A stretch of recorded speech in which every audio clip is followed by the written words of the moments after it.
Orang Muslim zaman sekarang di Indonesia itu ada tren mereka justru mempertanyakan agamanya kan gitu kan ya. Karena kan generasi berganti, pertanyaan berganti. Kalau zaman dulu orang cuma nanya apa itu Islam, bagaimana cara Islam bekerja. Misalnya contoh ya, Pak Haji misalnya tahulah pertanyaan-pertanyaan orang ya kalau ketemu Ustadz, bacaannya apa? Kan itu kan ya. Anakku mau ujian nih, bacaannya apa? Ini gimana caranya biar bisa begini? Gimana cara biar bisa begitu? Amalannya apa dan segala macam. Tapi kalau generasi sekarang mereka nanya kenapa aku harus Islam? Kenapa Muhammad harus jadi nabiku? Kayaknya Yesus lebih keren deh. Atau misalnya kayaknya Allah kayaknya cuma ide deh kayak gitu. Jadi nanya tentang why, kenapa?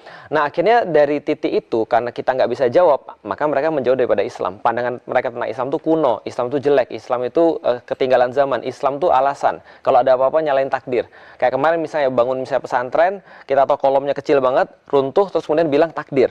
Orang lihat Islam tuh begitu. Nah, itu baru orang Islam tuh, bayangin Pak Haji. Gimana kalau bapak aku ngelihat tuh, atau ibuku ngelihat, atau the rest? Nah, kan gue bilang juga apa? Ini Islam nih begini nih, gitu kan? The rest of Chinese akhirnya mikir begitu kan? Akhirnya mereka nggak respect dengan Islam, karena Islam kayak jadi cuman apa ya, pelarian daripada kemalasan dan ketidakbenaran orang. Misalnya contoh ya, kita janjian, besok kita janjian ya, jam berapa? Jam 9 ya. Oke, jam 9. Insya Allah. Ternyata besoknya telat. Di dalam pandangan orang apa? Insya Allah ini jadi jelek kan? Qadarullah gitu kan yang sering kita pakai. Kenapa runtuh pesantrennya? Qadarullah. Nama Allah dipakai dan akhirnya membuat orang itu jadi jelek pada tentang Islam.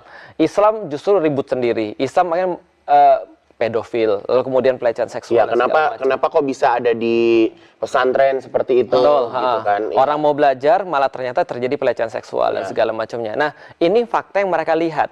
Maka kalau misalnya aku tadi ditanya kenapa sih mereka belum mau untuk Islam, aku pikir ya tanggung jawab kita juga sih, karena kita belum cukup menunjukkan seperti apa Islam.